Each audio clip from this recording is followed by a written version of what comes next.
Donald Trump is keeping his promise to launch mass deportations right away with the first major raid expected the day after his inauguration.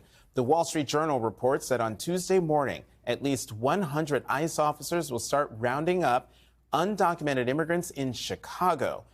According to the Journal, the operation is, quote, a way of making an example of so-called sanctuary cities, end quote. NBC has confirmed this report and says ICE could target additional cities next week, including Washington, D.C., Denver, Philadelphia, and Los Angeles. This crackdown comes after 10 Senate Democrats joined Republicans in advancing another part of Trump's immigration agenda. The Laken Riley Act would allow ICE to detain and deport undocumented immigrants accused of nonviolent petty crimes like shoplifting. Trump is also planning dozens of extreme executive orders on day one, from imposing 25% tariffs on Mexico and Canada to eliminating birthright citizenship in the United States.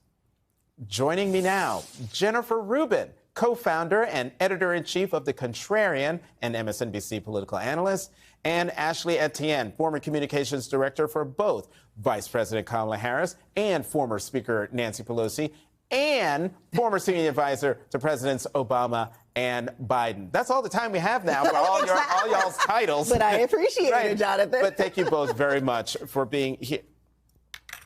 The Wall Street Journal is reporting this. NBC News is reporting this, that on Tuesday in Chicago, mass deportations will start. Just as reaction to what we're about to see. Well, I mean, you know, even the Wall Street Journal just recently released a poll which really indicates that this won't be without risk for Donald Trump, even among his own base, that the overwhelming majority of Americans only want those deported that have committed crimes and want the long-term citizens to stay here, especially those who were born here. My real concern, Jonathan, is what is the opposition going to look like right now? I mean, Donald Trump has a tactic of, you know, of the shock and awe is what they call it, which is a military term of overwhelming your enemy to the point of them being demoralized and not willing to fight. And so my question is, who's going to be putting up the fight on our side? It feels like to me, to your point earlier, that Democrats are, you know, moving to the right on this particular issue, that people are becoming a little more numb to it, in fact. So that's really my main concern. You know, you look outside we're not far from the mall here. Those crowds are nearly as big as they were during the first inauguration. We don't have a Nancy Pelosi who's going to stand up to Trump. So that's really my main concern. I expect Trump to be Trump, but he needs to know it's not without risk. But my main concern is who's going to stand up to Trump on these issues. Jennifer?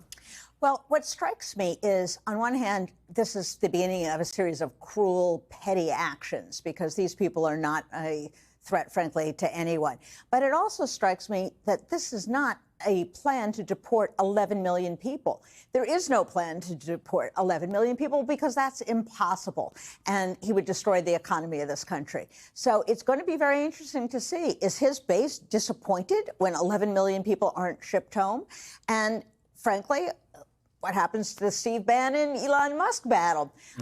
We have a serious conflict within the Republican Party. But to Ashley's point, I think Democrats have to be speaking with one voice. They have to find those stories of people who are sympathetic, just like the Republicans always do, right, and tell their story. Allow Americans to see what these people are doing to individuals, to families, to communities, and to the economy of the cities that they're in. Ashley, so they must have heard you, because the Washington Post is breaking a story that Homan, the border guy the border czar who was going to go to Chicago and start these mass deportations on Tuesday in Chicago. The Washington Post is breaking a story that he's reconsidering those plans because of the leaks of the plans. So that ought to tell you right there, they know what they're doing is bad news. Absolutely. Well, you know, Trump mostly wants the visual. Yes. Right? I mean, you know, he's threatened these when he was in the office last time. I'm going to, you know, initiate these raids, and I'm targeting 2,000 migrants, and only 35, I think, were captured. I mean, the reality is, like, you know, the emperor doesn't have a skirt, you know. Yes. All right. Well, the emperor doesn't have a skirt. Can we talk about in the time that we have left, the man who is about 48 hours away from no longer being president of the United States, and that's Joseph R. Biden Jr. The man's still working. Yes. I mean, he got clemencies a couple days ago, and then a ceasefire deal on Thursday. Apparently, there might be more pardons coming in the time that we have left. Just your thoughts on our outgoing president. This is the great tragedy of Joe Biden, is that what he has accomplished is really unprecedented in modern times. You look at that domestic agenda, whether it was infrastructure, whether it was caps on prescription drugs, not only the number, but the scope, the importance of these is really dramatic. And in the foreign policy realm, he has helped hammer out a deal for the return of the hostages, thank God. He put together an enormous international alliance to confront Russia. The accomplishments are amazing, and yet he leaves office as a one-term president.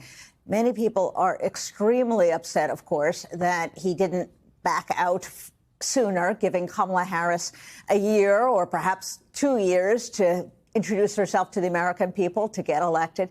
So I think it is the best and the worst. And he leaves office in a somewhat tragic figure in my mind, one of the best presidents, and yet defeated and exiting the White House, turning the keys over to Donald Trump. But, Ashley, to my mind, watching the funeral of President Jimmy Carter, who also left Washington after one term, after just getting clobbered by the economy, a hostage crisis in the Middle East, basically slinked out of Washington, had a 40-year career post-presidency, 40 times longer. I don't have so bad at math, but multiples longer than his time in the White House. And when you listen to the speeches at his funeral, reading the stories in the papers about his presidency with a 40-year distance, his presidency looks a whole lot better today than it did when he left on January 20th, 1981. Do you think that in even shorter order, that history, the lens of history, will turn on President Biden and show that, to Jennifer's point, his presidency was actually more spectacular than people fully appreciate at all right now? Sure. No, I mean, the reality is we don't have 40 years to wait to tell that story of what Joe Biden actually did. Because as he said to the American people in the Oval Office just this week, that we won't feel the effects of his presidency until he's gone. So in the next 3 or 4 years. So I was on a call this morning with the president and the vice president, and the president said, although I'm leaving office and although we're leaving office, we can't leave the fight. And I hope he takes his own advice, and I hope both he and Kamala Harris will lean in and continue to tell that story. Don't wait 40 years, because absent them telling the story, you know who's going to take credit for it? Donald Trump's going to take credit for it. Exactly.